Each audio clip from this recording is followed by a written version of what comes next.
wabarakatuh. Bertemu lagi dengan saya Citra Dina Purwanti, salah satu mahasiswa Universitas Bakti Tunasisada Tasikmalaya, program studi S1 Administrasi Rumah Sakit. Dalam video kali ini, kita akan membahas mengenai implementasi Big Data dalam pelayanan kesehatan. Simak videonya sampai akhir. Kemajuan teknologi kesehatan sangat penting untuk pengambilan keputusan di rumah sakit, klinik, dan puskesmas yang menyimpan banyak data. Nah, arsip rekam medis tradisional membutuhkan ruang yang besar dan rentan terhadap bencana, sementara dokumen fisik pasien berisiko hilang ataupun rusak. Metode riset dan development Born and Gall yang dimodifikasi menggunakan metode deskriptif untuk menghimpun data lapangan dan evaluatif untuk menilai sistem informasi rekam medis di Kota Tegal. Implementasi aplikasi Big Data dengan nomor induk kependudukan diharapkan mempermudah kinerja staf dan dokter, serta menghasilkan sistem yang lebih efisien dengan data terintegrasi secara online. Hasil implementasi Big Data. Implementasi Big Data rumah sakit di Kota Tegal melalui aplikasi rekam medis menunjukkan beberapa hasil yang signifikan. Yang pertama, efisiensi dan efektivitas operasional.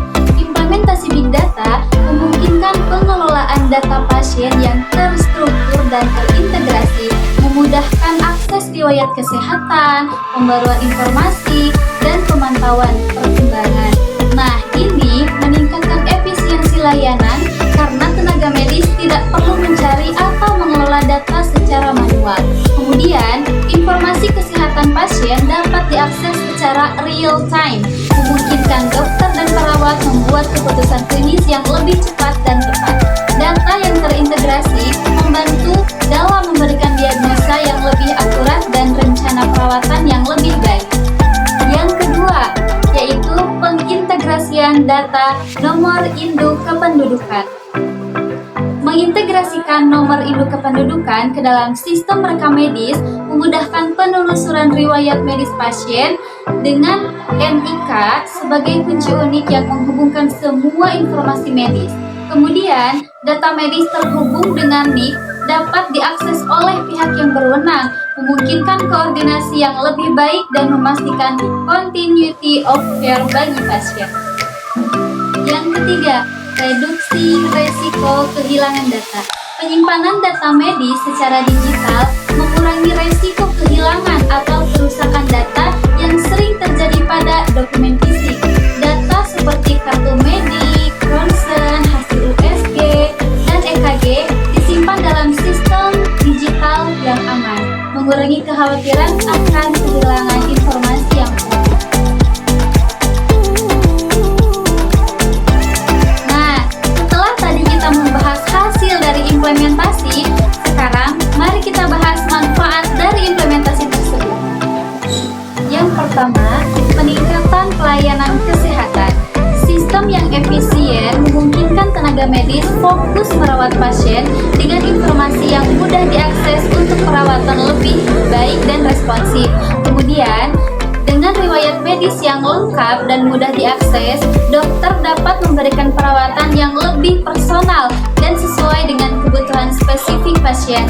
Ini meningkatkan kualitas dan kepuasan pasien. Yang kedua, efisiensi dalam pengelolaan data.